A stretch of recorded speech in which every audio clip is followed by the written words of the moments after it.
Tons of time to tally up the results. Thank you for joining us for tonight's special coverage of Decision 2025. I'm Mary Alice Demler. And good evening, everyone. I'm Scott Levin. For the next couple of hours, we're going to take you all across Western New York to follow some of the biggest races of the night. And we're going to bring you live team coverage as well throughout the entire evening. And Claudine Ewing and Ron Plants, they're following the race for Buffalo mayor tonight. Claudine is standing by at Democrat Sean Ryan's election headquarters, and Ron Plants at GOP headquarters with James Gardner. We also have crews with the independent candidate Michael Gaynor tonight. Meanwhile, Dave McKinley and Alyssa Clausell are in Western New York's largest suburb with the candidates for Amherst Town Supervisor. We'll check in with all of them coming up. But first, our Nate Benson joins us in the studio with the latest election results that are just starting to come into our newsroom. Nate, any early returns? You know, Mary Alice, we just checked with the Erie County Board of Elections. No results yet. Again, the polls just closed a few moments ago. So that first tranche of data we're going to see coming in here is all of that early voting from the early voting period that wrapped up Sunday afternoon. Now, I did get some updated numbers in terms of turnout from Erie County just a short time ago. We have those numbers. I think we can pull up shortly. So the early voting and as of 8 p.m. tonight, the combined totals for Erie County are just over 135,000 people turned out to cast their ballots today. In the city of Buffalo, it's about 29,858. That's as of 8 p.m. tonight. So it's a little bit of a snapshot just in terms of turnout for tonight. Now, we could certainly compare that to 2021, specifically that Buffalo mayor race where Byron Brown had held a write-in campaign against Democrat candidate India Walton. Now, there was 63,914 votes for that Buffalo mayoral race. So certainly that will kind of be the benchmark in terms of turnout. Obviously, this is the first time in nearly 2 decades that there will be a new mayor elected in November for the city of Buffalo with those 3 candidates that we have our team covering tonight as well. So certainly a lot going on. I've got my cap and vest. I got my laptops here. We are ready to do the numbers, Scott and Mary. You're ready for action, I'm Nate. ready for all the action. The sleeves are rolled up. We're ready to go. All right. Yeah, all the essential equipment. Thank you, Nate. Well, one of the biggest races of the night is for the next mayor of Buffalo, and this one is certainly historic. For the first time in nearly 20 years, Byron Brown is not running for the city's top office. Yeah, and with that big change comes big competition between Democrat Sean Ryan, Republican James Gardner, and independent candidate Michael Gaynor. And our live team coverage continues right now. Channel 2's Ron Plants is standing by at Gardner's headquarters in Buffalo. But first, let's check in with our Claudine Ewing. She is at Erie County Democratic headquarters with the Ryan camp. Claudine? Mary Alice and Scott, it really seems so odd to be standing here covering a mayoral race in the city of Buffalo, and the name Byron Brown, as you mentioned, is not on the ballot. I mean, that has been the case for us for really almost 20 years, because it was November of 2005 when he was elected.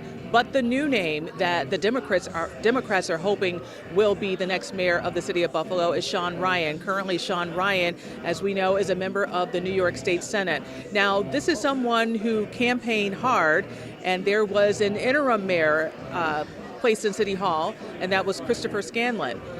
The primary was big in the city of Buffalo, but it did not go in the way of Chris Scanlon. It went for Sean Ryan, and so that's why tonight is expected to be a big night for him after winning the primary.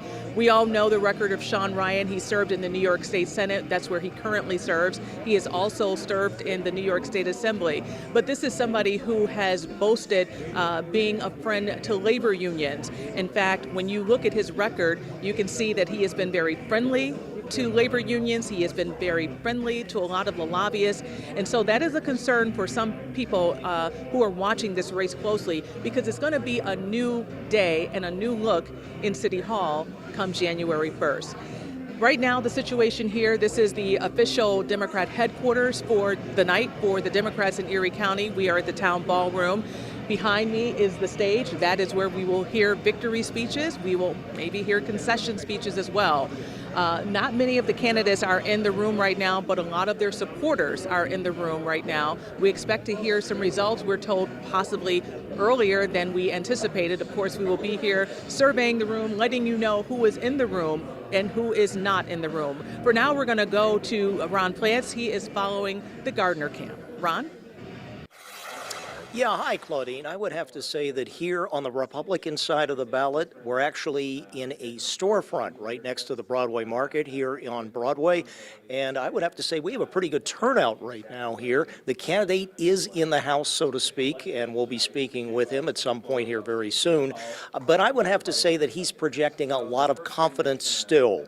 He was saying that he felt that he was really perhaps getting some turnover, crossover voting, if you will, among some traditional, perhaps Democrats willing to hear his message. Obviously, he has been stressing the theme of public safety, also accountability, and also trying to make sure that the city is in good financial shape. So earlier this morning, we actually had a chance to talk to him, and I talked to him again moments ago, and he said these comments he felt still held up. So we're going to go to that comment right now of what he said as he was actually casting his ballot this morning. Here he is. People are generally frustrated over the last several years about how city government is being run. I think that frustration leads them to want change, and I think I'm the candidate who provides them with the greatest opportunity for change, the greatest break from what has been over the past 60 years, and I think people are excited. Now, James Gardner did largely self-finance this campaign. He has the resources to do so, just as he did with his previous run for Erie County District Attorney. And he is confident that indeed he can make some inroads here in the community to get his message across and get that message across for Republicans in this heavily Democratic city. I'm Ron Plants here at the Gardner campaign headquarters. We'll turn it back to you in the studio now. All right, Ron, thank you. And right now we also have a live look for you at Paravar Pub. This is independent candidate Michael Gaynor's gathering spot with his supporters at this Elmwood Avenue restaurant. They're there to watch results roll in tonight. Gaynor is running as part of the new Restore Buffalo Party. We do hope to hear from him a little later, as the watch party there is just getting underway. And another major race we're following tonight is Amherst Town Supervisor. Dan Gagliardo is on the Republican and Conservative Party lines. He's a businessman and he's also new to politics. And Democratic candidate Sean Lavin is currently the Deputy Town Supervisor in Amherst. Channel 2's Alyssa Clausell is standing by at the Erie County Democrats headquarters in Buffalo. But first, let's check in with our Dave McKinley. He's in Amherst with the Gagliardo campaign. Dave? Good evening, Scott and Mary Alice. We are in a very small room that the Republicans have rented in a plaza along Maple Road. A very small room on what they hope will be a very big night for the GOP. You got to remember that town voters have not elected a Republican to the town board in Amherst since 2013. Democratic candidates have swept every election for board member and supervisor since then, taking full control of the town board in January of 2018. So that has been over 6 years now. And the Republicans say it is about time they had their turn, and they're confident that they could have it. They are led on the ticket, as you mentioned, by Dan Gagliardo, the businessman who has believed that the vote tonight will be a referendum on the controversial Westwood Country Club project. That's where the town spent millions of dollars to purchase and development plans for that former country club that never materialized. They ended up flipping the property to Erie County, who will develop a park there. That was one thing he said that resonated with a lot of voters. And taxes. Tax increases totaling 40% over the last 8 years when Democrats have been in stewardship of Erie County's largest town. So he believes that they have a real shot here tonight because taxes in particular is an issue that affects voters no matter what their political leanings. And while Democrats do outnumber Republicans significantly in the town, there are all those coveted independent voters that they've been working on as well. Now, as mentioned, the town board. There were 2 open town board seats on the ballot today as well, giving Republicans an opportunity not only to get someone elected for the first time in a long time, but actually win control of the 5-member board. after years of Democratic dominance. 4 contenders, 2 Democrats, 2 Republicans, all first-time candidate for town office. And on the Republican side, that includes retired Amherst police detective John Trabert looking to get elected, as well as Mary Dormer. She's a Gettsville resident and associate registrar at Damon University. So this is the room, the tiny room, where the speechifying is going to happen on what the GOP hopes will be a victorious night. Most of the guests are gathered in an ancillary room here where the tables are set up, so they've got a good crowd. They're just not assembled in here yet, and even when they do, there's not going to be a lot of space. You probably bring the candidates in one at a time to say what they have to say, and of course we'll bring that to you live as it happens on the stream when that comes up. But for right now, there's another side to the story. It's the Democratic side, and that's where my colleague Alyssa Clausell will pick up the coverage from there. Alyssa. Yeah, hey there, Dave. We're at Town Ballroom in downtown Buffalo. It's the headquarters for most of the Democratic candidates in all of Erie County tonight. This is where Sean Lavin is expected to be tonight. We have not seen him yet, but the night is still young. We haven't seen any of the candidates around just yet. But Lavin right now is serving as the deputy town supervisor in Amherst. He's running to replace Brian Kolba. He's a current Democrat in the seat, and he's only limited to 2 terms, so 8 years. So this is the first time in 8 years that the town of Amherst will have a new town supervisor. No matter which way it goes, this will be a new person in that position. And now Lavin is running on a message of efficiency and transparency in government. That's been his main pitch to voters since he first began campaigning, and he's hoping that that message is what sticks with voters as they went to the polls, either for early voting or for voting today during Election Day. And some of the key issues for these voters, we've talked to them today, we've been talking to them during early voting, and Lavin knows it as well. Taxes. It's one of the biggest things for voters in the town of Amherst, because we know in 2024 there was an 11.4% increase in the tax levy. Lavin says since then there has been a decrease in tax rates, and he's hoping to keep it that way by finding efficiencies. We'll see if that resonates with voters as the night goes on. Development will also be a big sticking point tonight. Costco, as we know, is coming to the town of Amherst. It will bring traffic. We know that the Boulevard Mall is in the town of Amherst and needs some serious redevelopment. So voters, that was on their minds as they were heading to the polls. Another thing, town services, plowing, paving, policing. People in Amherst, they want to see the roads plowed and paved, and they also want to see efficient policing. We know that there's been an increase in car break-ins in the past few months. Residents, they want to see that change for sure. And Lavin, again, he's going to be here tonight as these results start to roll in, so we'll have much more for you as the night gets underway. But for now, I'm going to send it back to you. Lavin on your side in Buffalo, Alyssa Clausell, Channel 2 News. All right, Alyssa, thank you very much. There at the Democratic headquarters tonight at the Town Ballroom, a lot of issues, certainly in Amherst. That's a big, big race tonight. Yep, there'll be changes tonight, and I believe that Nate Benson has some of the first numbers coming in from the Buffalo mayor's race and Amherst superintendent's race too, right, Nate? Yeah, that's right, Scott. So we've got the first batch of data. This is going to be the early voting data. That is, of course, the first numbers to come in. This is obviously Erie County BOE. Let's talk about Buffalo mayor first, with about 80% of the early vote so far obviously going to Sean Ryan, as you can see there on the screen. Just shy of 20% for James Gardner and 1% for independent candidate Michael Gaynor. So certainly, obviously, very strong support for Sean Ryan with the early vote, as we've seen just in these numbers. Switching over to Amherst, we have things that are a little bit tighter, with Dan Gagliardo with 60% of the vote right now, and Sean Lavin 40% of the vote. So again, this is very preliminary. This is the first batch. It's going to be a long evening, of course, as these numbers continue to trickle in. So certainly we will continue to keep an eye on how all this plays out. Very preliminary. It still said zero reporting, but however, we know that they were reporting. Still got a lot of reporting to do. So these sleeves are going to get higher as the night goes up. I promise you, Scott.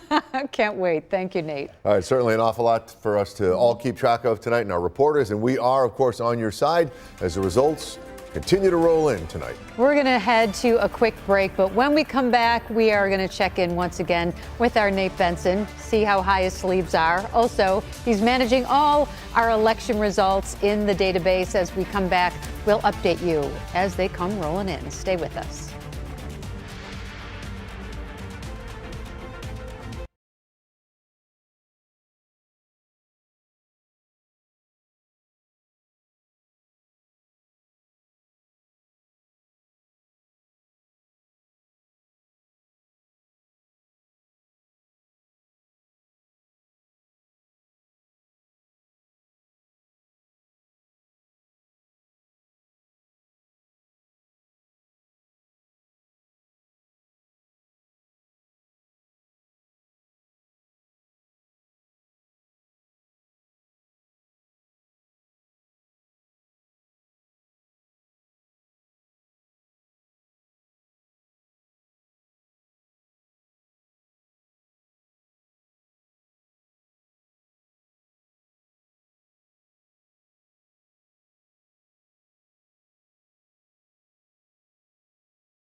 Welcome back. We want to bring you up to date on another national race that we are keeping a close eye on tonight. It's for the next governor of Virginia. Here's a live look right now at campaign headquarters for Abigail Spanberger.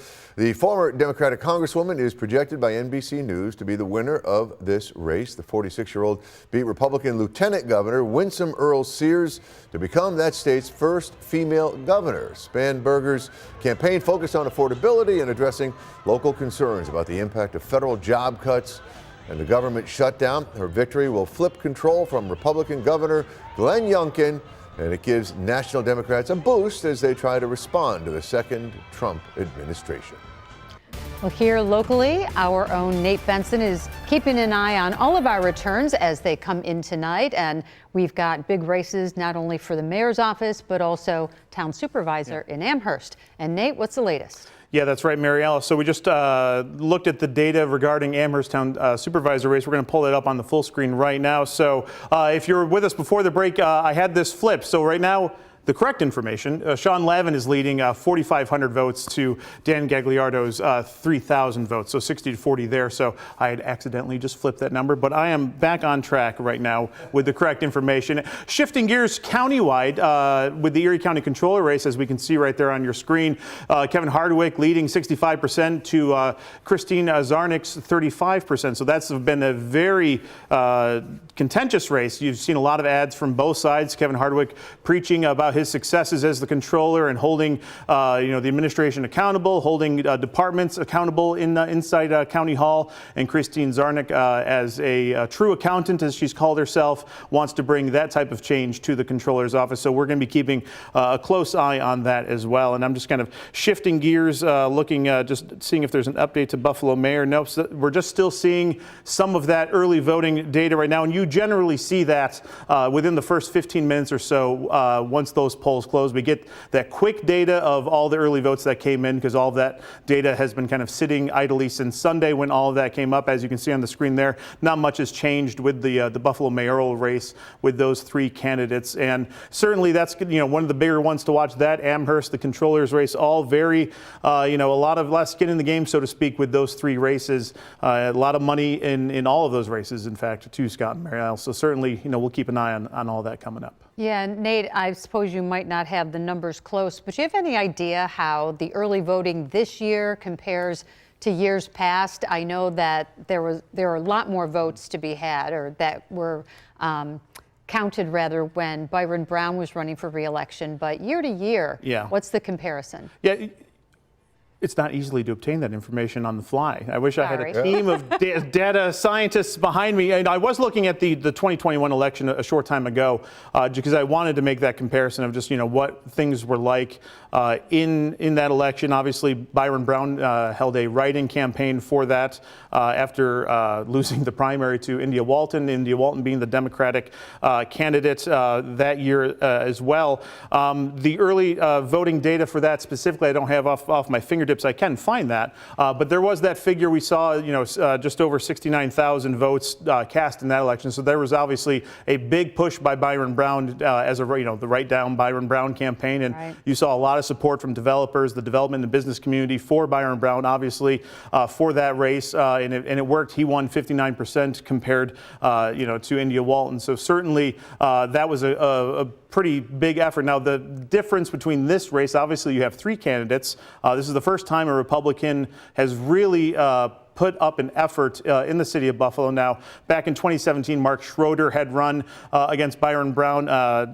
In 2013, Sergio Rodriguez. But really, Byron Brown has been able to run away with those races every single year by a dominant majority. But this is the first time, really, the city of Buffalo will be electing a new mayor in November. So that's obviously something we're going to keep an eye on. And Nate, real quick before I let you go, you did a deep dive last night on Channel 2 News at 11 about all the uncontested races, too. Like 80% of the races that were out there to be voted on today, they were uncontested, correct? Yeah, absolutely. There are hundreds, I think 540 races across the 8 counties of Western New York that are uncontested out of 600 plus. So again, 80%, the vast majority of these, town supervisor, town council, town tax collector, superintendent of highways. I mean, these are all important positions for a lot of these municipalities, and they only had for the most part, one candidate on the ballot. Yeah, it's a real concern, and I know there are a lot of people looking at that and seeing what needs to be done to inspire more people to run. It obviously takes a lot, and Sure does. the landscape is,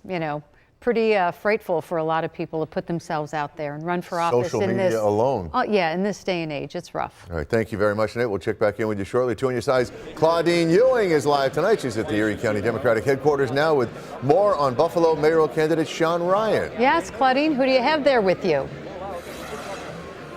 Well, I have someone else who used to occupy the second floor of City Hall. That is former Mayor Anthony Masiello. Former mayor, always a mayor, right? Well, I got the title without the headache, so that's good. But I love being mayor of Buffalo. It's a great city, and I look forward to even greater things now with Sean being elected mayor of our great city. Let's go back some time. 1994, is that when you were elected? I took office January 1st, 1994. That's 32 years ago. I don't know where I've been out 20 years. So I don't know where all those years went, but I have very fond memories. I love Buffalo. It's a great place to live, work, and raise a family, and I'm sure Sean is going to build on the many strengths and assets of our city. I remember the last mayoral race. That's when it was a write-in for Byron Brown. That was something that nobody thought he could pull off, a write-in campaign. But you were there that night, and you thought that, what he would be able to do it, and he did. And now we have a new day with Sean Ryan. What is up against him right now? Well, I think Sean, certainly has a lot of challenges financially, but I think Sean brings a lot of energy, a lot of passion. He's going to bring new people with new ideas and new energy, and I think that's good for Buffalo. Timing is where it's at, and I think it's the right time for somebody like Sean Ryan to be mayor of our city.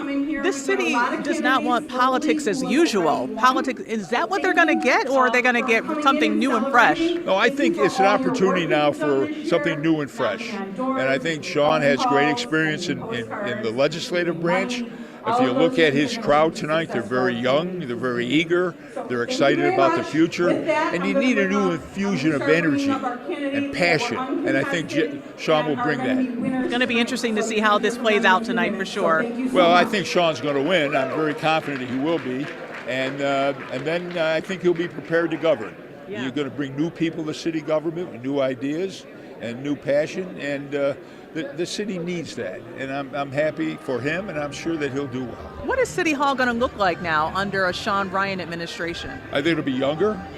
I think he's going to form more private-public partnerships. I think he's going to look beyond just the people of Buffalo for really quality people to run certain departments, because I think a lot of people are leaving, retiring. And it gives him an opportunity to take a fresh look at a fresh start in government and bring in people that perhaps haven't worked in government but have a passion for our city, and that overcomes a lot of things. And the other thing in the city of Buffalo, people are concerned about safety and crime. I mean, yes, we're seeing that also in the suburbs, but in the city, you can say the numbers are down, but if you are a victim of a crime, those numbers mean nothing, and people are seeing crime in their neighborhoods. Even if it's a small petty crime, so-called petty crime. Claudine, perception is reality. People, if they don't feel safe, no matter what the numbers are, they don't feel safe.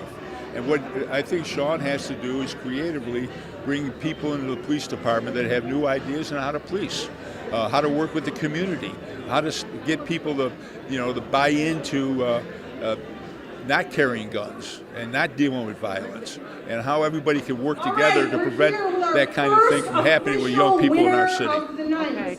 We're going to let you go because it's a little loud, and now they're about to announce one of the winners for the Democratic Party. So thank you so much for joining us. Thank you. Appreciate it. That was former Buffalo Mayor Anthony Masiello. And as you can hear behind me, the party is about to start because they are now starting to announce some of the winners, and I think on the stage now is someone who won for one of the courts. So we'll send it back inside to you, Scott and Mary Alice. Alrighty, very good. Thank you, Claudine. Good to see former Mayor Masiello. I remember that year in 1994 when he gave his speech for the very first time in Niagara Square. It was a very, very cold day in January. It's just so hard to believe that he's been out of office 20 years. I know. What's that Crazy. say about us? I know. Been around a while. Let's not go there. 2 on your sides, Alyssa Clausell is live tonight in Buffalo at the Erie County Democratic headquarters. Now she's following Amherst Town Supervisor candidate Democrat Sean Lavin. Yeah, what are you hearing there, Alyssa? Hey there, Scott, Mary Alice. Well, I just want to tell you, behind me right now is a winner for a Buffalo City court judge. But when we're talking about Amherst, we know, again, Sean Lavin is running for that town supervisor spot. I could tell you by just looking the numbers, the race numbers on our website, Sean Lavin is 60% of the vote right now. Dan Gagliardo is 40% of the vote. So Lavin, so far, very preliminary, early in the night, but Lavin is ahead so far, and we'll have to see if these numbers continue to trend. Our Dave McKinley mentioned it just a few moments ago that Amherst does have a large share of Democratic voters, larger than the Republican voters, and this just might be what we're seeing early on, but you never know, right? So we're going to keep our eye on that, but right now these numbers show that Sean Lavin is leading in the polls in the town of Amherst. Scott and Mary Alice. Thanks very much, Alyssa, for that update. Man, it's getting really loud there at Democratic headquarters. They weren't kidding when they talked about all the energy. Yeah, it's still early, too, though. All right, it is a busy night, so we're going to take a quick break right now. So stick with us here on WGRZ Plus as the results of Decision 2025 continue to roll in.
We call him Nate with the numbers.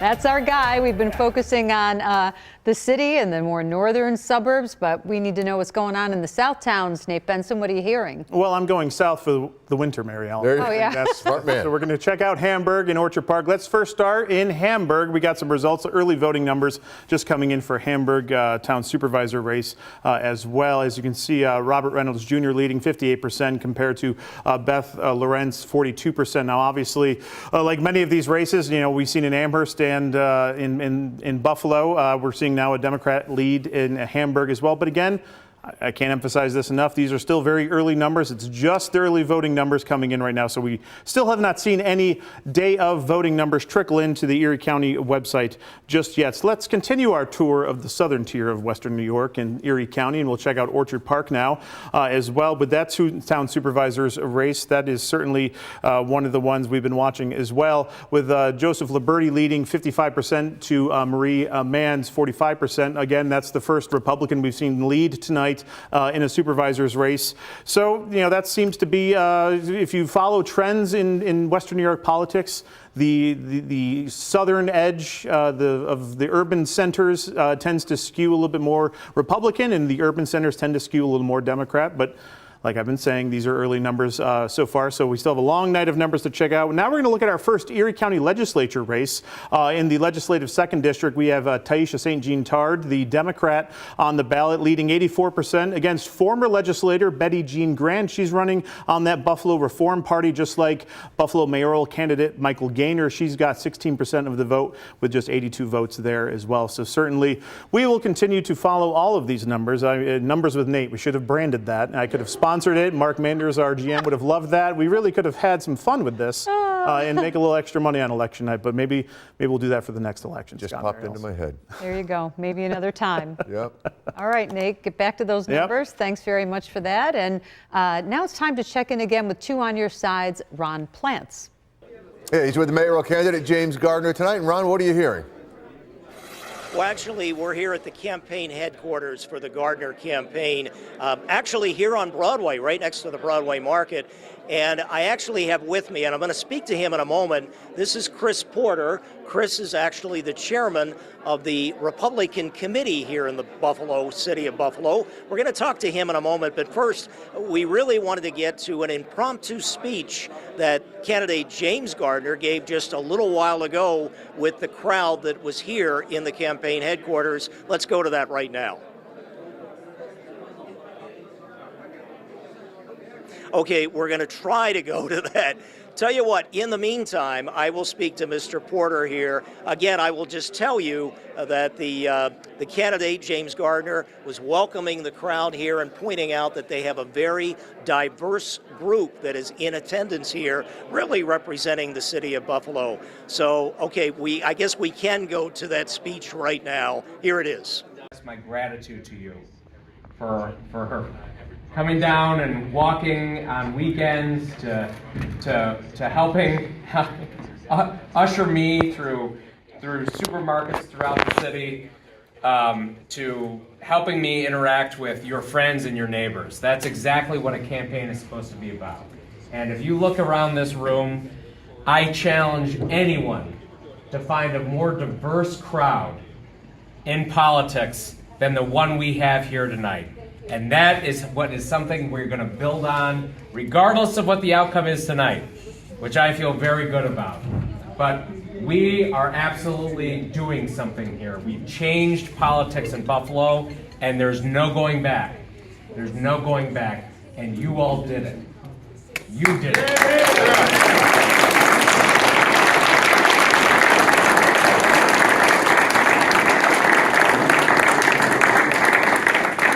So now we're going to do what we all do, which is look at our phones, chit-chat, eat pizza, the bathroom's there, hopefully we got enough toilet paper, and hopefully we're going to have something to celebrate in a very short while. So thank you again.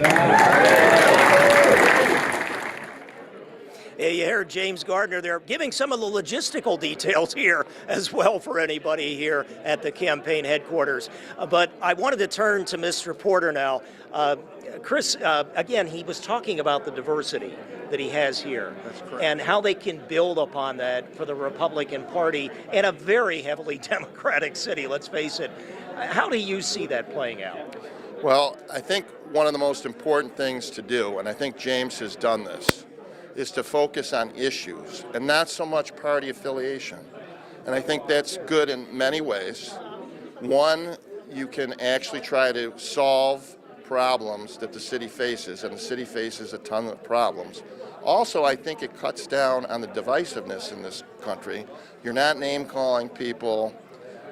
You're trying to hold people accountable for things that they should be accountable for. You know, and one of the problems I think that's been in Buffalo, and going forward we want to change but to improve, is that, as you pointed out, it's been one party.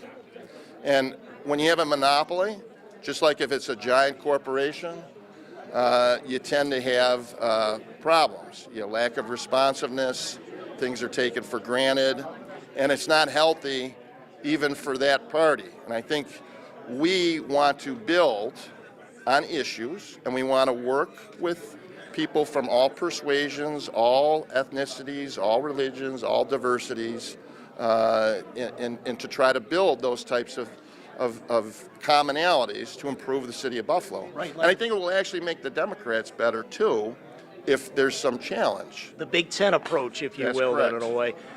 And let me ask you just quickly another question.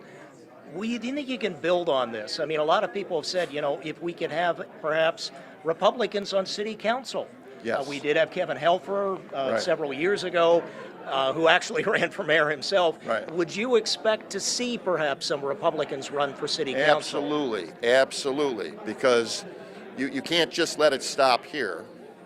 And the city, I think, they need more than just one party. And I've heard that from people. One of the things we've done differently in this campaign, and one of the things that's been different since I've been chairman, we've gone to areas of the city that the Republicans have not really gone to before. Right. And that's, I hear sometimes from people, they say, I haven't seen a Republican in 30 years. It's hard to build if you don't get on the playing field. But this is a starting point. There you go. That's correct. All right. Mr. Porter, thank you very much for joining us. Opportunity. Sure, an interesting perspective there. And the candidate right now is getting some numbers in an office here. We hope to hear from him very shortly, but again, very optimistic. So we'll turn it back to you in the studio. All righty, Ron, thanks very much. That was an enlightening interview because we've heard that criticism of, Republicans essentially giving up in the city and not running candidates and really not making a good effort. That's right. All right, let's go back out to the suburbs tonight. Amherst, New York right now, where Dave McKinley, I believe, Michael, Dave, you have a guest there too, Mr. Crocker, correct? I do indeed, Scott and Mary Alice. I'll introduce you to Michael Crocker. He's the Erie County Republican chairman, and along with this serving as kind of the Amherst GOP headquarters, this is actually tonight's countywide GOP headquarters. That's right. We're here with Republicans from across Erie County, towns and cities, all over Western New York, and we're here to celebrate hopefully some big Republican wins. Obviously, a lot of effort's gone into this campaign, and today's the day everybody hopes to get the payoff. Sure. Of course, we're in a very small room here this year, Chairman Crocker, but you were looking for a big night, possibly in Amherst, a place where, the GOP hasn't been elected to the town board since 2013. Democratic candidates have swept every election for board member and supervisor since then. They've been totally in control since 2018. Do you think this might be the night where you could get an Amherst supervisor elected as a Republican? Not only that, a board member or two, and create a majority for the GOP all of a sudden. Well, I think there's definitely an appetite for change here in Amherst. You've seen what's happened under one-party rule. You've got 11.4% tax increases, a massive influx of patronage employees into the town, a lot of people within the polling cars administration hold government roles and elected official positions, and are ultimately here serving the county executive, not the people of Amherst. And what have they gotten? They've gotten big tax hikes without services going up. So we're running a great slate led by Dan Gagliardo, who we hope to make the next supervisor. Mary Dormer and John Traber hoping to join him on the town board. And we believe that Amherst residents, while they haven't elected a Republican in a long time, are saying this is about taxpayer issues, and we're willing to try a different direction. Yeah, and Amherst in the minds of the pundits isn't even purple anymore. It's pretty blue, and it's been pretty blue for a while. Distinctive advantage in enrolled party members out here. How difficult of a mountain was that to climb for these candidates? Yeah, we knew going into this that this was going to be a difficult election, and it'll be, as we see in the early vote numbers, still an uphill battle. But we believe that we've got the great candidates, people who really understand the issues that are going to be needed to turn this town around and implement a new vision for Amherst's future. And you got to run the right candidates, you got to run the right kind of campaign. And I know that our candidates did the hard work of knocking on the doors, and we believe that'll be the difference maker in this election. And of course, Mr. Gagliardo in particular said the race is a referendum on taxes. You mentioned this Westwood development. He said that a lot of people got fed up, they didn't understand it, couldn't support it for whatever reason. They were unhappy about that, or at least he tried to make that an issue. Is there any trickle-down effect from way up top with the GOP? Is there any Trump effect going on here or in Erie County tonight? Well, I think the Democratic Party has always tried to nationalize local races, but the Republican Party in Erie County, the Republican Party in Amherst, is focused on local issues, because that's what these elections are about. is the level of government that's most proximate to the taxpayer. And I think the taxpayers in Amherst and in Pulaski County in Democratic-controlled municipalities have been misserved. Big spending hikes, big tax increases. You contrast that with Republican towns like Lancaster and West Seneca, where you're getting responsible, affordable government.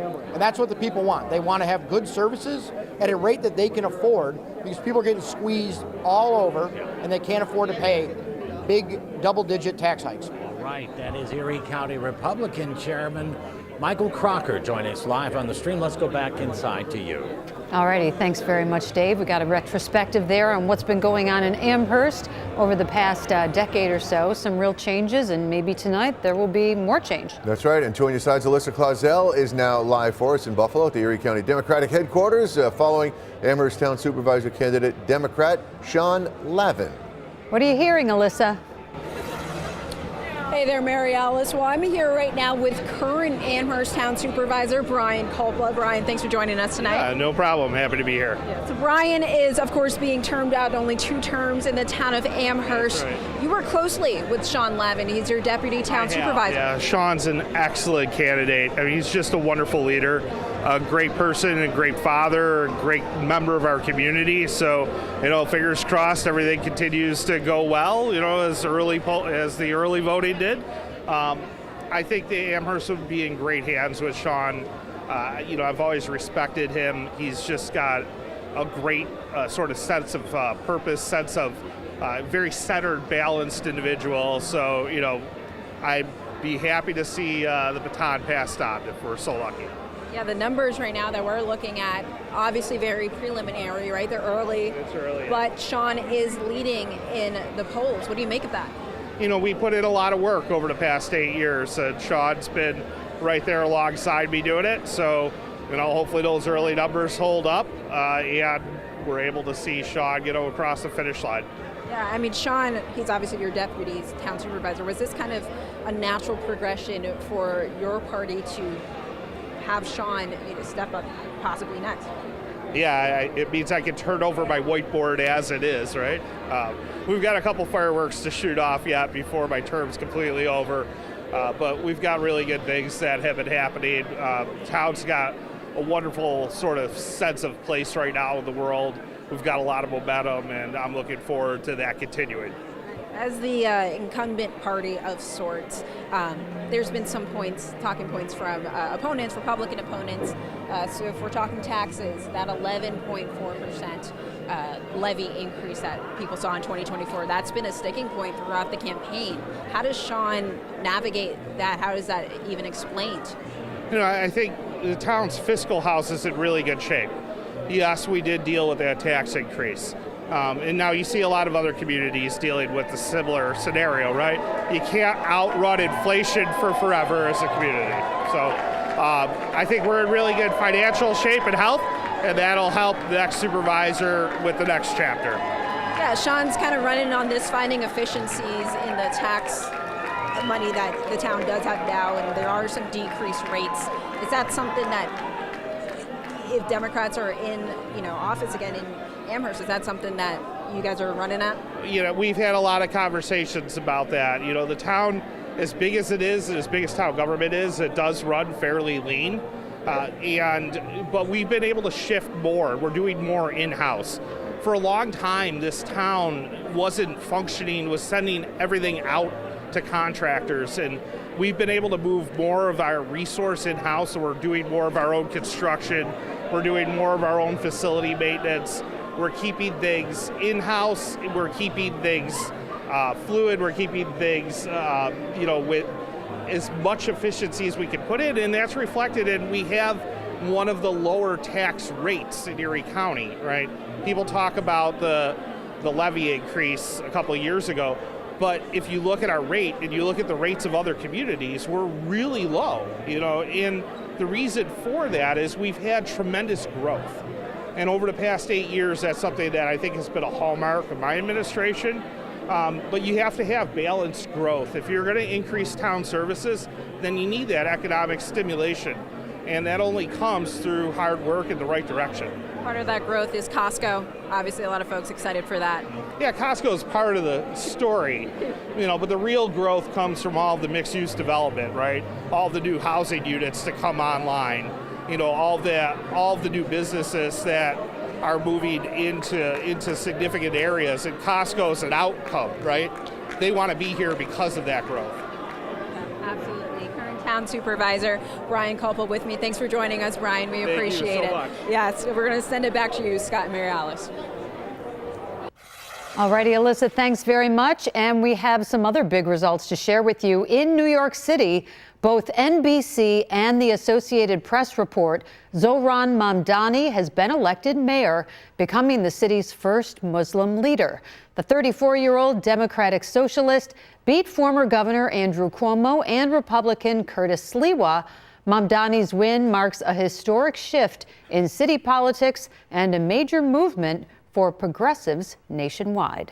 All right, let's check back in with Nate, who has some new numbers on a couple of big races. Right, Nate? Yeah, that's right, Scott. We're actually going to stick with that New York City race. We're just looking at the data of that right now. We can pull that up on your screen so you can get a better picture of what that actually looks like. So, it's actually very close here. Now, in a two-man race, that's a lot tighter with Mamdani, 50%. Right now, Cuomo with 42% and Republican Curtis Sliwa with 8%. But a lot of people have said, Sliwa was the spoiler in this for Cuomo. And if you just kind of look at the math here, if you take him out of that equation, that's almost a 50-50 race right there, assuming all of those votes would go to Cuomo. But NBC and AP projecting Mamdani will be the new mayor of the Big Apple and in New York City. So certainly a lot will be riding on that nationally. President Trump coming out and saying, I believe it was yesterday or today, that if Mamdani wins, he might hold back federal funding because, he, as Trump has said, is basically a communist. So certainly we're going to be looking at that play out at the national level as this race has been called for Mamdani by both NBC and AP. But we're going to shift now to our neck of the woods. We're going to shift up to Niagara County in the home of Mary Alice Dendler. North Tonawanda, the mayor race for that. Austin Tylek leading Thomas Krantz 75-25. Now these are early voting numbers coming in. I just checked this a moment ago. We have not seen the day of numbers reflected in this tally at the moment. But right now, in terms of early voting, Austin Tylek leading. He's the incumbent up in North Tonawanda. Shifting over to Amherst, we just got a new batch of data for that. Things still looking good for Sean Lavin, leading 59-41 against Dan Gagliardo, as we've just gotten the latest numbers in that race. And as we heard from GOP Chairman Michael Crocker, certainly they are hoping for a big victory in some of these suburban races. Another suburban race we are monitoring is the town of Hamburg. Now, this one is actually starting to tighten up a little bit. When we first told you these Hamburg numbers a moment ago, the Democrats were leading. Robert Reynolds was leading in the 60th percentile. That's tightening up just a little bit now. And as we're seeing just over 16% rather of that vote in right now, and it's starting to tighten up just a little bit. So as we continue to get these numbers into the newsroom and our team working on all of that, we're going to keep monitoring all that. So certainly the numbers are coming in, Scott and Mary Alice, and these sleeves are going up. I can feel it. Right, there you go. 50 minutes after the polls close, we're starting to get some real numbers now. So Nate, we appreciate that update. All right, it's coming up on 9:50 tonight. We're going to take a quick break. We'll be back with more of election 2025 coverage right after this.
All right, let's go back out to Amherst right now. Dave McKinley has, I believe, some information on Sheriff Garcia. Right, Dave? Thanks for coming out to Amherst tonight.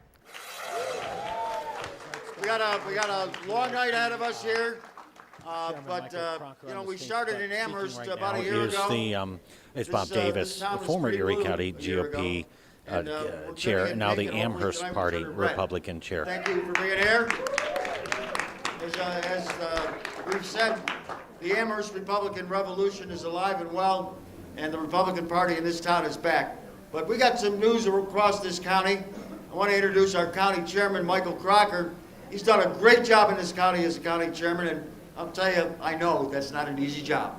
Not an easy job at all. But the chairman's here, and he's going to introduce our first victor tonight, Chairman Crocker. Do the pledge. Hey, good evening, ladies and gentlemen. Welcome to Amherst Republican headquarters, and tonight, Erie County GOP Victory headquarters. Let's give a round of applause for Chairman Bob Davis and the Amherst Republican Party. You know, I don't know who he had to pay off once upon a time, but he's got a plaque out there from the Buffalo News where he was dubbed Mr. Victory, and I think that title is going to hold this evening, so more to come on that. But I want to thank Bob Davis and the Amherst Republican Party for leading the Amherst Republican Revolution, and as they say, the revolution will be televised. But welcome, ladies and gentlemen. This packed house is a testament to the energy in the Republican Party here in Western New York, and I can tell you that Erie County Republicans and Erie County conservatives are not only going to deliver victories tonight, but we're going to be the epicenter of firing Kathy Hochul and electing a Republican governor in 2026. And it's the work that you all have done the last several months to support our candidates that is going to make that difference. And I look forward to having some great victory celebrations with all of you tonight. But I want to bring up, our first victor. And while his race was uncontested, I think it's a reflection of the leadership that he's brought to the Erie County Sheriff's Office. And I have no problem saying he is the best damn sheriff in New York State, and I don't care what Kevin Hardwick has to say about it.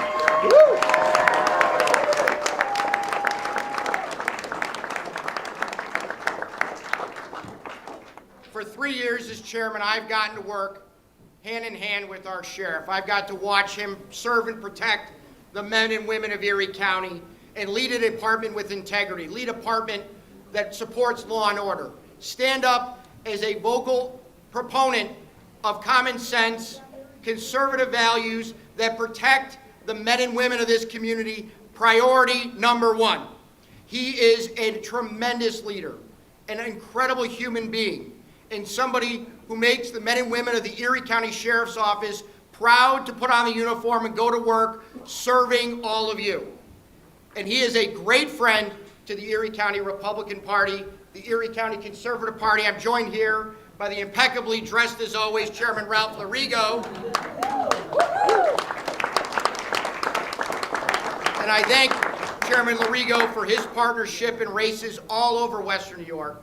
But I know that the chairman and I were thrilled that we were able to secure a victory for our sheriff early on in the year, because the men and women of Erie County need to continue with 4 more years of Sheriff John Garcia serving and protecting Erie County. Ladies and gentlemen, your Sheriff John Garcia.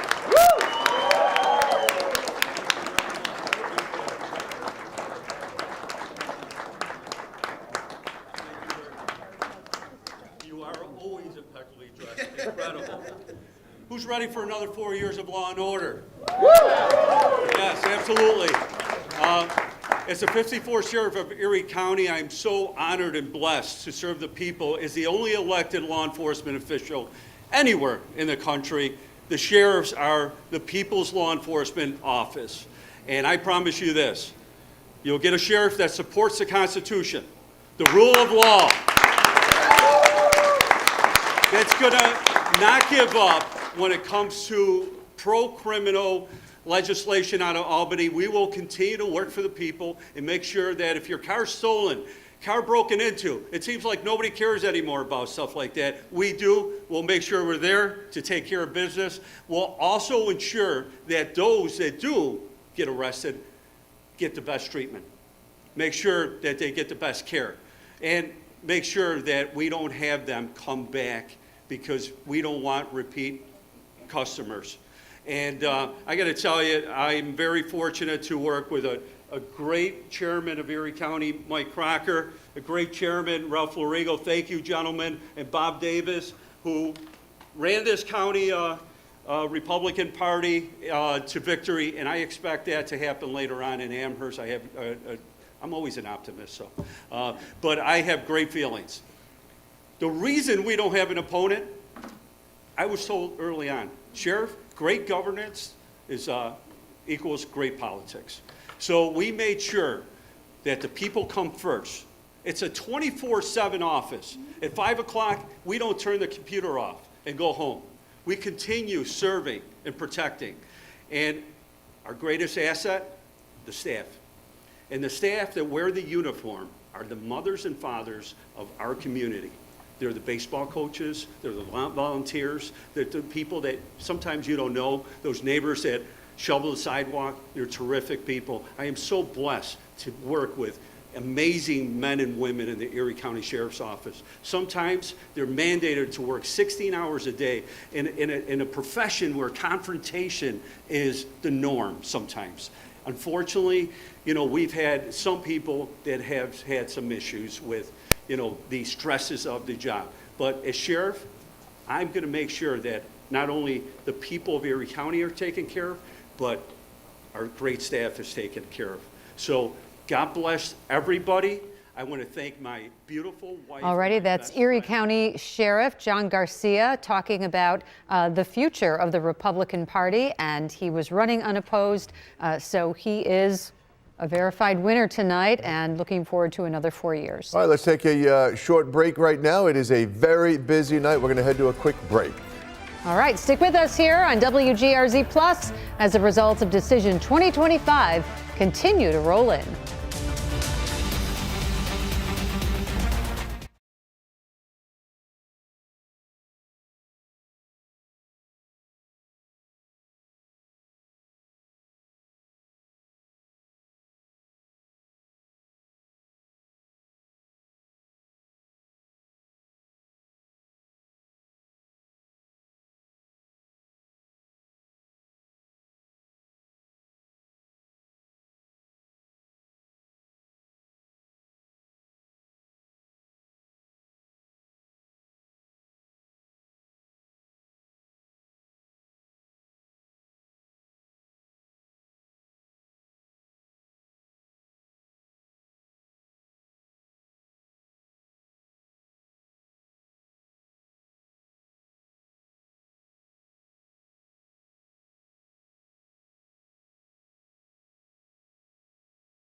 Welcome back to our Decision 2025 election coverage tonight. And our own Nate Benson has been busy in our data center keeping track of all the results as they come in. And Nate, you got a few updates. Yep, the few updates. So let's check in with Buffalo Mayor. We just got a fresh batch of data for the Buffalo Mayor race.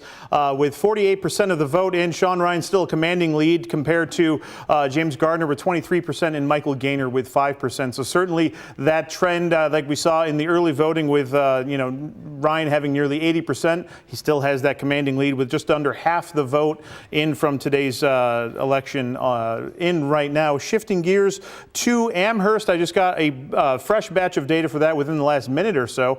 We have Sean Levin still leading 54 to 46 over against Dan Gagliardo with 66% of the vote. And so a few more votes in on that election. It has tightened up in the last half hour or so, but Sean Levin has commanded the lead this entire evening so far. But again, Republicans in Amherst are hoping for a Hail Mary, so to speak, here as the final 33% of the vote wraps up this evening. Looking countywide at the county controller's race, Kevin Hardwick versus Christine Zarnick. Kevin Hardwick still leading with 57 to 43, so that has tightened up just a little bit, but that's 57% of the vote in right now with Kevin Hardwick still commanding that lead. And where was I going next? City of Tonawanda, that's where we're going. We're going to the Tonawandas, to the city of Tonawanda, and 100% of that mayoral election is in right now. I'm going to pull that up just momentarily. There we go. No, that's North Tonawanda. Well, as you can see, the early vote's still in from North Tonawanda with Austin Tylick still leading with that 75. In the mayoral race, I got the data right here. That is 100%. William Strasburg has gotten 55% of the vote compared to, 54%. There's some rounding. I don't do the rounding. I just go right to the numbers. But 55-45. So William Strasburg being elected mayor with 100% of the vote in there in the city of Tonawanda. So that is the latest tranche of numbers in the last since the last break. The sleeves have gone up one extra roll. I'm starting to feel the pressure now, Scott and Mary Alice. These numbers are coming in just a little too quick for my blood, but I do have a great team in the newsroom tonight working on all of that for us. So we're going to keep cranking on some of these numbers, but starting to see some of these suburban races tighten up just a little bit. Yep, and more than 50% of reporting too on a lot of those races too. Yeah, it's a lot to keep up with, no doubt, but we are getting a little bit closer. And I believe right now we're going to go back to GOP headquarters. Yep, that's where 2 on your side's Ron Plants is live right now in Buffalo. You have, I believe, Republican mayoral candidate James Gardner with you, right, Ron? We do indeed. Again, we're here at the campaign headquarters. This is right next to the Broadway Market here on the east side of Buffalo, a very interesting location in the storefront here. And Mr. Gardner, in terms of, we're not going to discuss exact results at this point because they're still coming in. That's right. But you had told us this morning that you were very hopeful. Explain your optimism. Look, I over the course of this campaign, I feel that our message of change, of a desire to provide a new approach, a new leadership, and new accountability to City Hall was really resonating with voters. It certainly, and particularly when it got to the issues of public safety and crime, there was tremendous traction we felt in terms of in block clubs, in our door-to-door conversations, in community meetings. And it's that feedback that you get over the course of a campaign that does give you optimism, and it's that direct voter contact that you, as a candidate, or at least I can't speak for others, but for me, that's what really provided me with that sense of optimism. We ran an excerpt of your speech to the crowd here, and you were speaking about the diversity in this room, which we can clearly see. How did that make you feel that this is part of your campaign here? This is what makes the city of Buffalo so special. It's always been a community, a city of immigrants, and I feel that for this city to sort of start growing again, to realize its full potential, we have to embrace all of it. And some of the most vibrant parts of our community are the new immigrant communities that are focused, that are right here, that are in the Broadway Fillmore area, that are up along the Ken Bailey neighborhood. And those are people who are anxious for their city to improve. And they want to see tangible results. And it's our hope that as we get closer, we're going to find out what the results of this election are going to be. But it's my hope that we're going to be able to provide those tangible results, that tangible momentum to them, so that they stay in the city of Buffalo. And speaking of that, we did speak to Mr. Porter, who is the Buffalo Republican City Chairman, the committee chairman, and he had pointed out that he felt this was maybe kind of a launching pad, so to speak, your campaign. Do you kind of see it that way? I am very proud of the movement that we've built, and that's what I feel that it is. I feel that it's a movement. I feel that we've connected with voters that too often, whether it was the Conservative or the Republican Party, and even the Democratic Party, just completely overlooks, takes for granted, doesn't try to engage with. And that's wrong. That's not how politics is supposed to work. That's not how you're gonna lead this city in an effective way. You have to get to know the voters. And what I have found so energizing is that how many members of our new community, our new immigrants have signed along, and it's really energized also parts of the Republican and Conservative Party and conservative Democrats who feel that that their party may have drifted away from them, and we want to make sure that they have a home with us. All right. Well, thank you for your time. Obviously, you're looking at those numbers. You got we'll it. wait to see what happens. Yes. And we'll wait to talk to you a little further You got down it. the line. You got here. it. All right. Thank you, Mr. Gardner. All right. Now we're going to turn it over to my colleague, dream Claudia. alive. She's at the Democratic Party headquarters, and I'm not sure if Sean Ryan's ready to speak yet, but we'll send it over to her. Thank you, Lavanya. We couldn't Ron, be here tonight Ron, without thank you for that. the No work indication of when Unity Sean Coalition. Ryan is going to take the stage. As you can tell, it's pretty loud in here because they're bringing up various winners of different races. Right now, we've heard from some legislative winners, Tim Myers as well as Lawrence Dupree.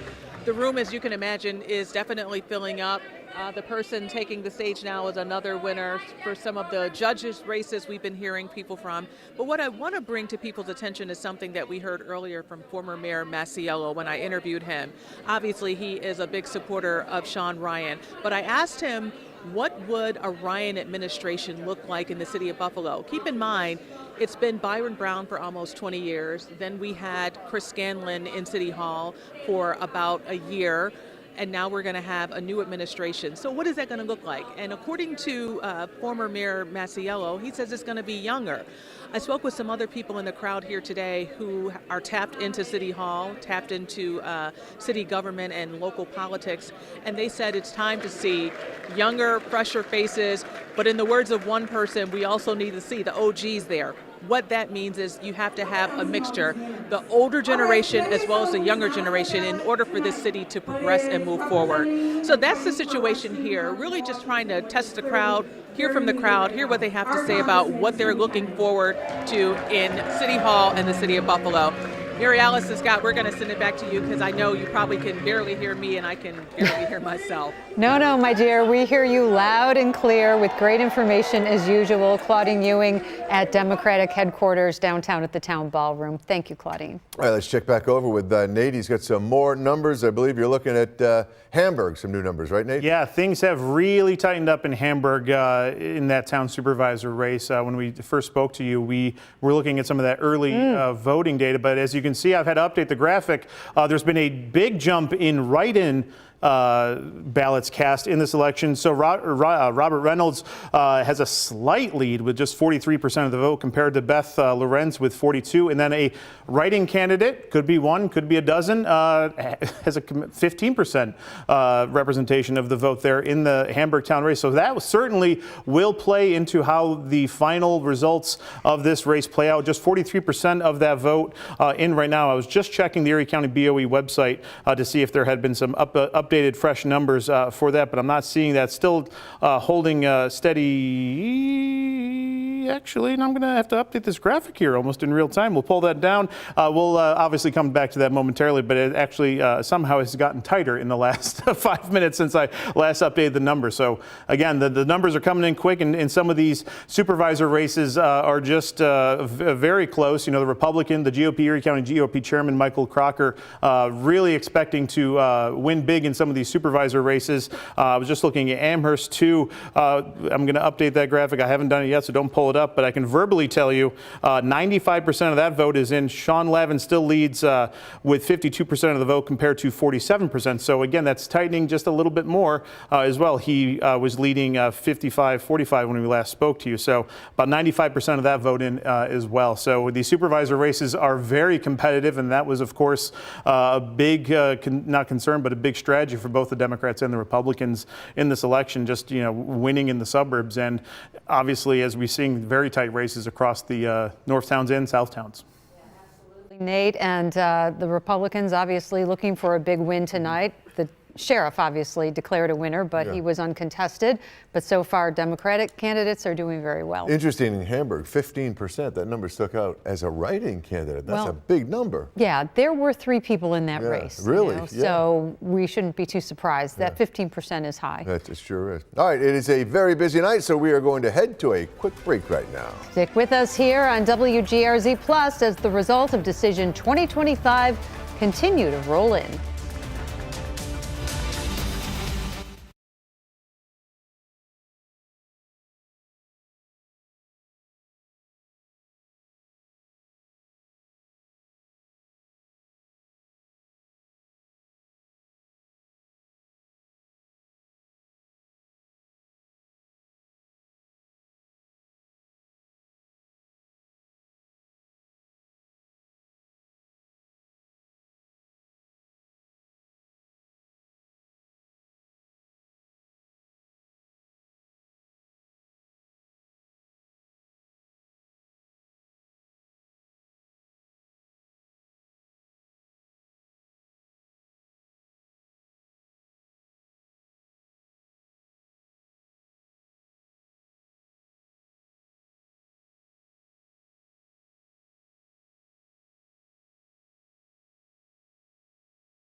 Welcome back to our Decision 2025 coverage here on WGRZ Plus, and we've got races that are starting to tighten up. And Nate has the numbers for you right now, and Amherst is 95% in right now, right, Nate? Yeah, that's right, Scott. 95% of the vote in over in Amherst, and that's obviously been a very big race we've been covering for weeks on end, and it's, as you can see, Sean Lavin has had the lead all night, but with 95% of the vote in, we're starting to see the light at the end of the tunnel, so to speak, for this race. Sean Lavin with 53% compared to Dan Gagliardo's 47%. Now, certainly there are some other factors at play here. You still have 5% of the vote. You still have some absentee ballots to check out here. So again, that could end up being very tight. But speaking of a very tight race, Hamburg, I just spoke to you before the break how tight that race was. Well, it somehow got tighter, and I didn't think that was certainly possible. But over in Hamburg, on the other side of the suburban spectrum, so to speak, we've seen that race tighten up as well, with Robert Reynolds with 43%, Beth Lorenz with 42%, and a write-in candidate. I believe that's Collins? Right. Yes, I'm sorry. There's only so many words I can keep in this old brain of mine.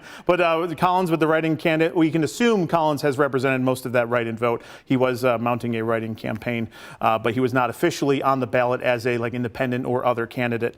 So we have to represent that with write-in. But, we did see a lot of those campaign signs for Collins in Hamburg. Now we're going to shift now to the city of Buffalo, where we have a continuing trend that we've seen all night with the Buffalo mayoral race. Sean Ryan started the night with about an 80% lead. It's diminished down to 71%. But again, with 54% of that vote in, a commanding lead over Republican James Gardner and Michael Gaynor. So we're starting to see these narratives play out all night long in some of these races where, some of these candidates have held the lead all night long. While they've seen the lead maybe diminish a little bit, it certainly seems like the lead for Sean Ryan is commanding enough where he will likely be making some sort of speech here soon. So certainly the Buffalo mayoral race, that was the big one. The first time Scott and Mary Alice in almost 2 decades. Byron Brown was not on the ballot. He is now over at Batavia Downs as the president and CEO there. We see him in all those commercials, of course. I love those commercials. They're fantastic. But obviously, Scott and Mary Alice, the Buffalo mayoral race, a lot has been discussed with just the state of the city and how each of these candidates would help or impact the city if they were elected. Yeah, and Nate, you did that special. You were able to sit down with all those mayoral candidates. It's on WGRZ+, that special. And if you look at Sean Ryan, if he is able to win tonight, where it looks pretty positive for him to win it, he's done a triple play. You have the Senate, you have the Assembly, and now he'd be mayor of Buffalo. Yeah, and that is that's an interesting strategy that is not unique to that role. Myself, Dave McKinley, and Claudine Ewing were discussing this earlier. That actually has been the pattern going all the way back to Jimmy Griffin. Jimmy Griffin was in the Senate. He was then elected to Buffalo mayor. Anthony Masiello was in the Senate, mayor.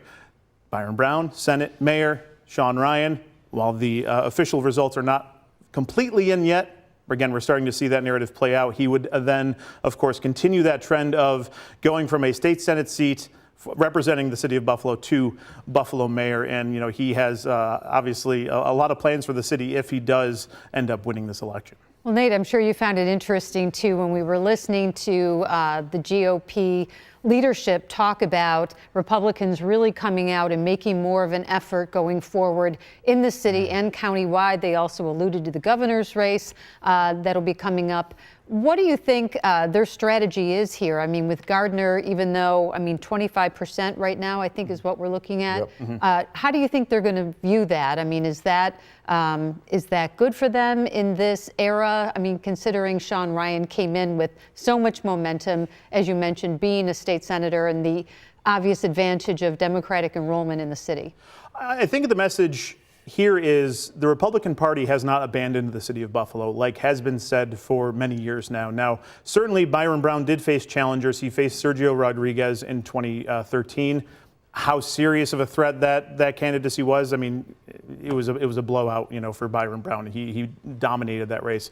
Mark Schroeder, that was again another kind of blowout win for Byron Brown. So I think, this effort by James Gardner, he self-financed his campaign, paid over $400,000 from his own personal funds to fund this campaign. That kind of money has not gone into a Buffalo mayoral race since I've lived in Buffalo. That was more than Sean Ryan. More than Sean Ryan, actually. When I last checked the campaign finance disclosure form. So certainly I haven't checked the 24-hour ones today, so I don't know how that's all played out. But when I checked those last week, Gardner had spent and raised, granted they were self-funds, but he had spent more money than Sean Ryan for this race. So it is a message that the Republican Party in a mayoral race is certainly here. Now, where do we go from here? Do you see common council races maybe contended by Republicans? We really haven't seen that in recent years. So certainly this could be a door opening for Republicans in the city of Buffalo. But again, it is a big mountain to overcome here in the city of Buffalo, just because so many Democrats do outnumber Republicans. But having said that, with the state of the city, the state of affairs, the state of finances here in the city of Buffalo,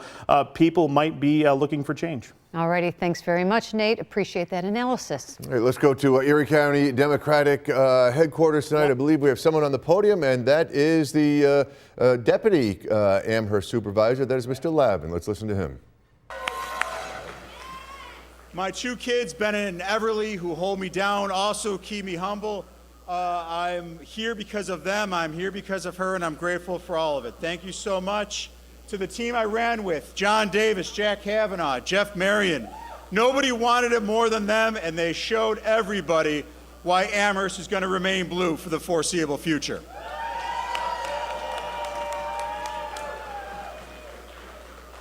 miss anyone? All right, thank you, everybody. Go Democrats! All right. And I got to bring this down. Sean's very tall. All right, the rest of the Amherst slate. John Davis for councilman. Jack Kavanaugh and for Alrighty, Amherst so Town that Council. was supervisor-elect in Deputy, yeah, Amherst. right. The former deputy supervisor, Sean Lavin. Obviously, really happy people tonight at Democratic headquarters out in Amherst, where they're celebrating a big win for Western New York's largest, or Buffalo's largest suburb. Yeah, that's right. Let's take a look at the numbers. 53% to 47 with, 96%. So that's tough math to beat. We don't have to have 100% in to see that Sean Lavin will be the elect for Amherst supervisor. But a lot to be said for Dan Gagliardo Put up a and the good effort fight. that he put up. I mean, there's a Absolutely. big enrollment advantage for Democrats in Amherst, and Gagliardo said he really made an effort to target Democrats and Taxes. independents, talking about, the issues that he felt people were most concerned about, but still it was a big hill to overcome. And for Mayor, Sean Ryan do we have the latest numbers for Mayor of Buffalo right now? I think they should be able to pull them up pretty quick.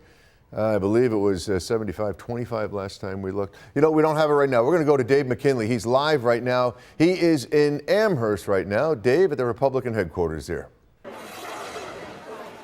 Well, the Republicans in Amherst, Scott and Mary Ellis, were really hoping that this would be the first time since 2013 that they could get one of their members elected to the town board. It has been completely controlled by the Democrats since 2018. And you heard Mr. Lavin, the Democratic contender, candidate for supervisor, now declaring victory over his Republican opponent, Dan Gagliardo. We haven't seen here yet at headquarters, but it appears that Gagliardo is headed toward defeat. And also, neither of the Republican candidates for town board appear like they're going to be successful in either. So the word here, in fact, it was just not to be for the GOP. And in fact, we're just about to hear from Dan Gagliardo. He's coming up and he's taking the stage right now. He's going to be introduced. It might take a while for Chairman Crocker to get to the point where we actually hear from Dan Gagliardo. But again, it seems like it's not to be for the GOP. And also, Cheektowaga, too, and Nate will have more results there, where it looks like Democrats are making some inroads on that town board as well. Michael, can you go grab her, please? Okay. Again, this is Michael Crocker. He's the Erie County GOP chairman. Kind of a glum look on his face, and you'll understand why in just a moment. We talked about at the start of this, the Amherst Republican Revolution. And I believe that revolution is real. I believe that the momentum in this town is on our side. I believe that we have the right organization, the right team, the right leadership to be successful here. But this is a building process. This is something that we're putting together, not just for this election, but for the future. And when we started off this process, I didn't know any of the individuals that we got to run here in the town of Amherst.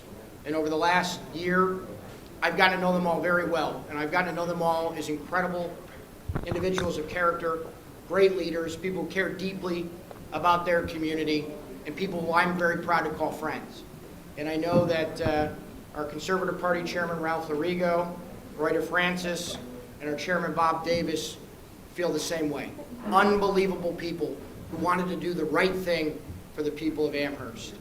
And elections are hard, but running for election or for office is such a critical thing. And the fact that these folks had the courage to do that speaks volumes to who they are, because they want what's best for the Amherst community. I'm going to welcome up Dan Gagliardo to say a few words.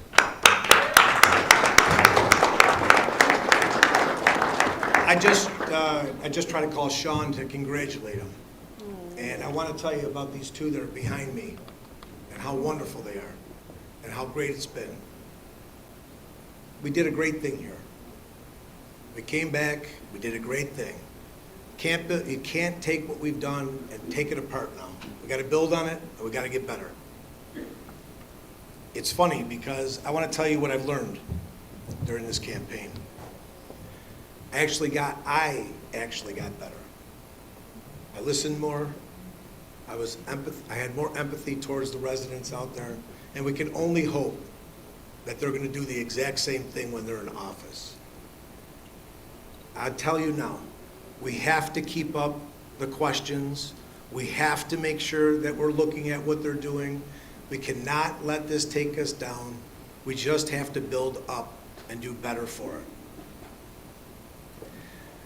I cannot express the amount of gratitude that I have for every single person that has helped me on this campaign. And I mean that. It never ceases to amaze me that the volunteerism and the people that give something for nothing because they believe in you. It's the most humbling experience of my life. I want to thank you, Bob. Thank you very much. Chairman Crocker, Roy, I appreciate it, really. I want to thank Tony, Christy, Kate, all of you. But I really want to tell my wife how much I appreciate that she's been behind me. I cannot express the gratitude that I feel tonight, and I want to thank you. But this can't be it. It can't be over, and we have to go forward, and we have to make sure that we do everything we possibly can the next time around. Thank you. I appreciate it. Thank you, John. Thank you, Marion, Christine, Christina, all of you. Chris, all of you. We ran a hell of a race. Thank you. Again, that's Dan Gagliardo, who was running for Amherst Town Supervisor as a Republican, expressing his appreciation to his family and all his supporters. As we said earlier, it's a tough row to hoe for a lot of these candidates to do all the fundraising and all the canvassing and getting their message out there as well. That's right. Another person who has something to tell us is Alyssa Clausell. Alyssa, what's happening there at the headquarters, Democrat? Hey there, Scott, Mary Alice. So right now, speaking behind me is Kevin Hardwick. He was running for Erie County Controller. Essentially, the big victory speech, recognizing his Republican opponent, Christine Zarnick. But I want to talk to you about what was just happening on that podium just a few moments ago. Sean Lavin, right, a candidate for Town of Amherst Supervisor. He just came up there and made a victory speech. I know we took it just a few moments ago. Sean Lavin tonight claiming victory here at the Erie County Democrat headquarters. He is the next Amherst Town Supervisor. He is the elect right now, and those numbers that were coming in from the Erie County Board of Elections showed that it was not the furthest of races. It got pretty tight. The numbers were 52%, around 46% going for Lavin there. And it might be a little closer than folks may have thought, considering the amount of Democratic voters in the town of Amherst. But with the majority of the votes in, it looks like this race will go to Sean Lavin. And not only Sean Lavin, there was quite a slate of Democratic candidates up on that stage with Sean Lavin. Members for town judge were up there, town justice, as well as members for town board also claiming victory here. But again, tonight coming here, Sean Lavin will be the next Town of Amherst Supervisor. Scott Merrows, I'm send it back to you. All right, Alyssa, thanks very much. A big night for the Dems. Yeah, sure. I was just going to say, you took the words out of my mouth. Let's go to Ron Plants right now. I believe James Gardner is speaking here in Amherst. My neighbor, Mayor-elect Sean Ryan, and it was a very cordial conversation. I thanked him for the race that he ran. He thanked me for the race that we ran. And I told him what I will tell all of you, which is that I look forward to working with him to make sure that the city of Buffalo resurrects, that it becomes the city that we all hope that it will be, that it will start growing again, that we will provide for high-performing schools for our children, and that we stop exporting our residents to neighboring towns and to neighboring states. But before, and we hung up the phone, and so it is what it is. It's a fact of politics that there has to be a winner and there has to be a loser. And tonight we're on the wrong side of that ledger. But I cannot express how proud I am of the race that we ran. And it begins with the room behind me.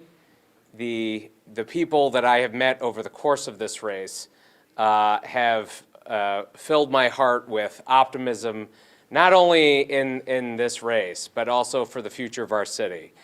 And I am forever in the debt of some of the people who've helped me along the way, from Kevin Helfer. Where are you, Kevin?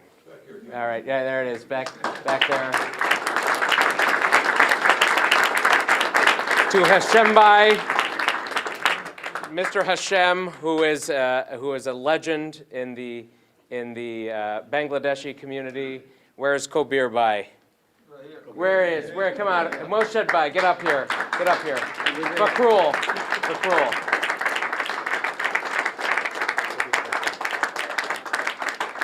These gentlemen have introduced me to the wonderful, wonderful community that we have in the city of Buffalo, and that is the Bangladeshi community. And there are so many of them in our city, and they are fantastic neighbors. They are fantastic people. They care.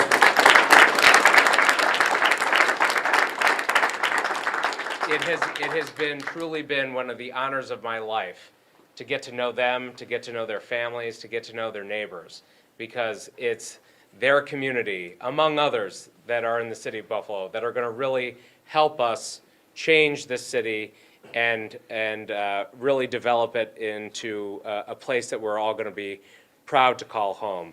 And where's the mouth of North Buffalo? Where's Lou Fasolino? There, right? Come on up here.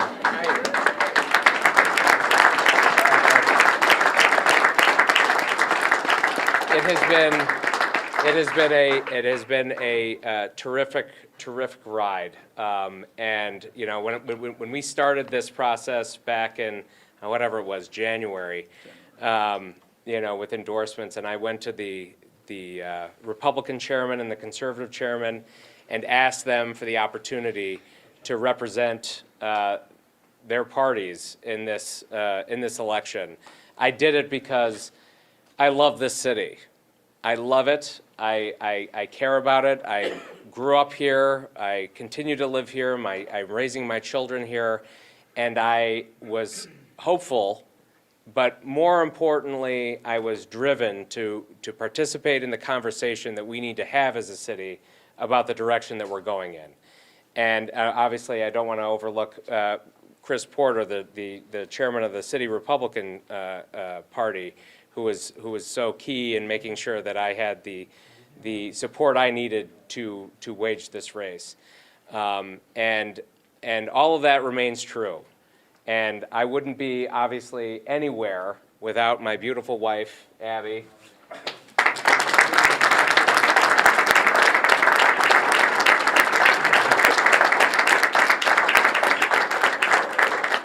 Who has given up a tremendous amount for me to do this, for me to get to know all of you, and my children also.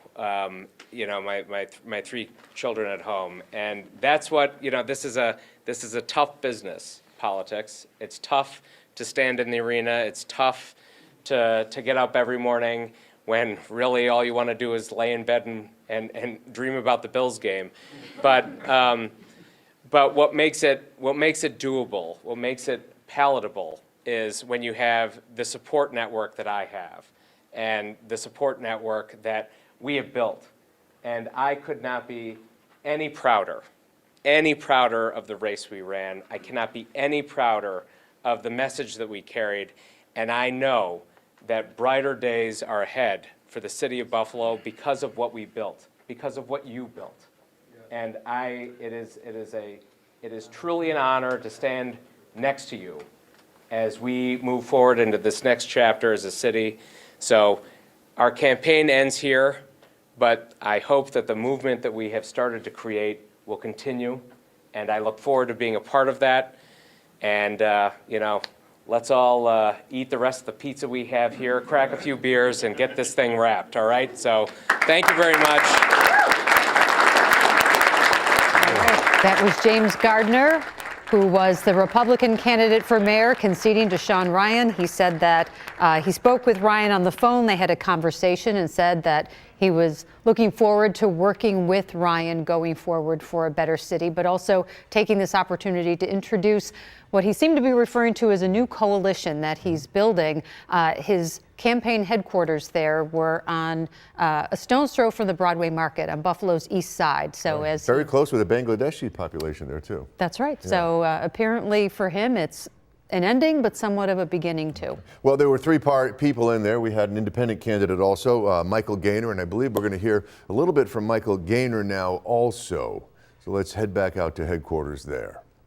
I feel great. I mean, I tell people that this has really been an incredible opportunity to be a voice, to be someone that has ideas and a vision for the future of Buffalo, something that it can be really transformational for our city. And I think that a lot of people that have had the opportunity to hear that message, it really resonates with them. And I think that the biggest challenge that we had was being able to propel that message and get it out to a large group of people. But you know, that's our challenge. But everywhere we've gone today, you know, we were all over the city on a golf cart and talking to people and taking, you know, freshly baked bread to kind of communicate our commitment to building a culture of care here in the city of Buffalo to all of our poll workers. And there was great excitement. I remember literally walking into a poll station, Gloria Parks, and having a woman stand up saying, "I just voted for you," and high-fiving me from across the room. So like that type of enthusiasm, having people get that excited about, you know, an idea, about a vision, about hope for their future. It's been a tremendous opportunity. All right, that was independent candidate Michael Gaynor talking about being on a high after the campaign that he ran and reflecting on Nate Benson's special race to City Hall. We did have three candidates for the city of Buffalo who stuck to the issues in this campaign. There were none of the personal attacks that you oftentimes see in politics. There was a lot of discussion about the issues. All right, but Nate, as we expected, I mean, Sean Ryan got basically 3/4 of the vote in Buffalo here to be the next mayor-elect in Buffalo, and not really a big surprise for a lot of people, right? No, that's right, Scott and Mary Alice. 90% of the vote is now in here for the Buffalo mayoral race. We just updated those numbers. Sean Ryan, 71%. I mean, that's been consistent, 72% rather, has been consistent all night long. He's held a commanding lead, and obviously, as you heard, James Gardner, the Republican, conceding just a short time ago. I was curious as James Gardner was talking. I ran, you know, the numbers just to see how, you know, James Gardner has done compared to other candidates. You know, so Sergio Rodriguez, you know, when he ran against Byron Brown in 2013, you know, he obtained about 10,700 votes as the Republican candidate. In 2017, when Mark Schroeder ran on the Reform Party, he got about 11,400 votes. And tonight, James Gardner, who spent well over $400,000 of his own money, just shy over 9,000 votes so far. Now there is still some votes out there, still 10% of the vote remaining, and there's some absentee ballots, but possibly he might break 10,000, but again, there was a high-profile Republican running against a Democratic stronghold in the city of Buffalo, and that, of course, is as James Gardner said, it's just the beginning of a movement. As you saw behind him, a very strong group of people, diverse group of people. He set up shop on the east side, just as, like Marielle said, a stone's throw away from the Broadway Market. I don't think the momentum will stop. If he were to decide to run for a common council seat, that could be very interesting as well.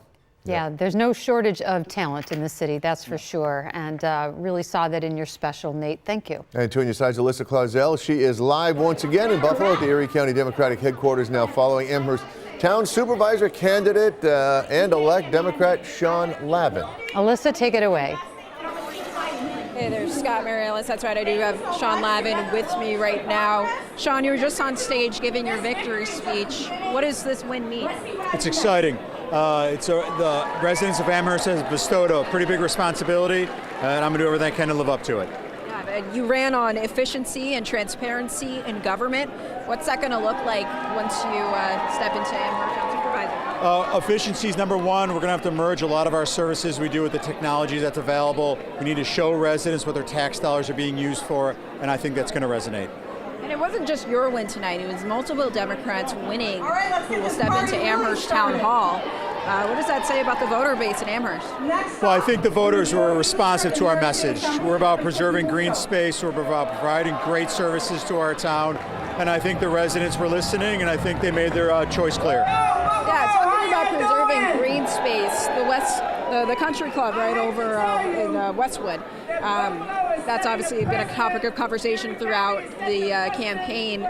Now that you're stepping into the helm, do you really rely on Erie County for that? I know there's a lawsuit also going underway for that. So the path for Westwood's the same. We're going to stay steady on that path. We're going to convert that to green space. The residents around that community have been waiting long enough, and we're going to deliver it. Absolutely. One other thing, taxes. Been talking about it all night. Residents in the town of Amherst, voters, they were very concerned about that. I know you said the rate has gone down in the past 2 years. Do you plan to keep it that way? 100%. We're going to find a way to grow our economic footprint and provide great services to our town while keeping taxes flat. Thank you so much. Scott, Mary Alice, Don Livin. Thank you very much. Back to you two. Thanks very much, Alyssa. There you have it. Amherst elects new town supervisor, Sean Levin. That's right. All right, it is a busy night. We're going to take a quick break right now. Stick with us here on WGRZ Plus as the results of Decision 2025 continue to roll in. We'll be back in a minute.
We are back with the numbers with Nate segment here on WGRZ Plus. We're going to take a look at Hamburg, where a very interesting development has played out in the last 15-20 minutes or so. So we've been monitoring this very close all night, and Robert Reynolds had held the lead all night, but now Beth Lorenz technically has the lead. I need to get a little more granular with the numbers because that graphic doesn't really paint the whole picture. So Lorenz is leading 42.96% compared to Reynolds' 42.78%, and that write-in candidate, the majority of that most likely going to independent candidate Josh Collins for that Hamburg race. So this is the first time we've seen a slight lead for the Republicans in the town of Hamburg supervisor race. Very, very close. That race likely with actually, I'm just seeing now almost 100% of the votes are in. So it's actually just updated in the last a few seconds.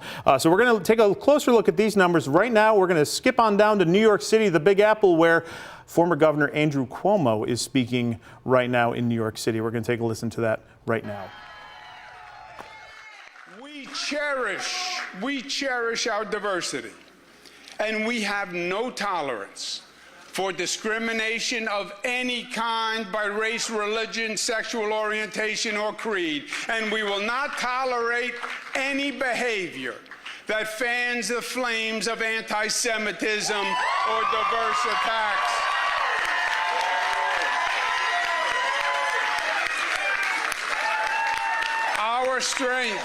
Our strength is our unity. Black, white, brown, Christian, Muslim, Jewish, Buddhist. We are one. We are the family of New York. We believe in interconnection and mutuality and codependence. And you attack one of us, you attack all of us. That is what it means to be a New Yorker.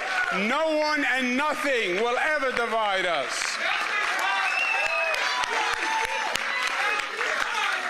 And this campaign was necessary to make that point. A caution flag that we are heading down a dangerous, dangerous road. Well, we made that point, and they heard us, and we will hold them to it. Also, my friends, feel proud because we accomplished the two important New York characteristics. We got up off the mat after the primary, and we made it a real race when the media had already commenced the coronation. And feel proud because we fought our hearts out and we left it all on the field.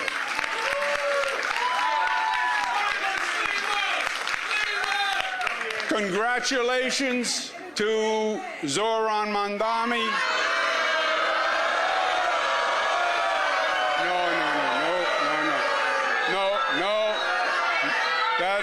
No. That is not right. That is not right, and that is not us. That is not us. Tonight was their night, and as they start to transition to government, we will all help any way we can because we need our New York City government to work. We want it to work for all New Yorkers because our city is the greatest city in the world, and we will unite for New York City because we love New York City. And from the bottom of my heart, I thank each and every one of you. I love you for the fight you made, for the soul that you showed, and the example that you set. New York City heard us, and we will be the better for it. Thank you, and God bless you. Former Governor Andrew Cuomo there with his concession speech to the new mayor-elect Zoran Mamdani, the self-proclaimed socialist who will be taking over the mayoral position there come January. Of course, Andrew Cuomo lost in the primary to Zoran Mamdani, and Zoran Mamdani basically was, not many people knew who he was until he won that primary, and now he's going to be mayor of the largest city in the country. Goes to speak for how strong social media is. He was a sensation on TikTok and other social media platforms in getting out his message, a lot of it having to do with free childcare, free buses in New York City. Government-run grocery stores. And it goes on and on with socialist policies and not a lot of answers for how exactly he planned to pay for that. Right. So that will be New York City's challenge over the coming weeks and months once his administration hits the ground in January. But Cuomo sounding, somewhat genuine in his concession speech, but talking about heading down a dangerous road. But then when the booze started, immediately shifting to, that's not who we are.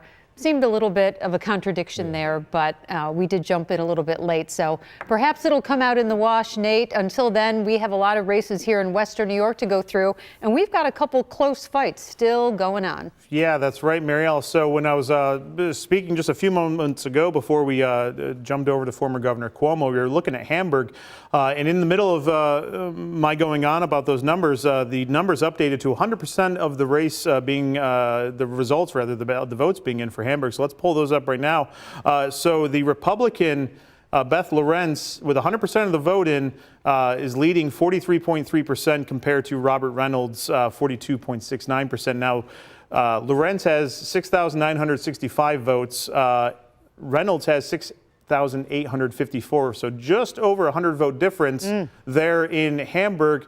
Write-in candidate Josh Collins, representing 14% of the vote there. He's got about 2,200 and change in terms of the vote there. So while 100% of the election day vote might be in for Hamburg, absentee ballots are not in, and I really think, my gut tells me that this is going to come down to some absentee ballots since it is so close, within 100 votes, and obviously that will take place and play out over the course of the next few days here as the BOE gets those absentee ballots in.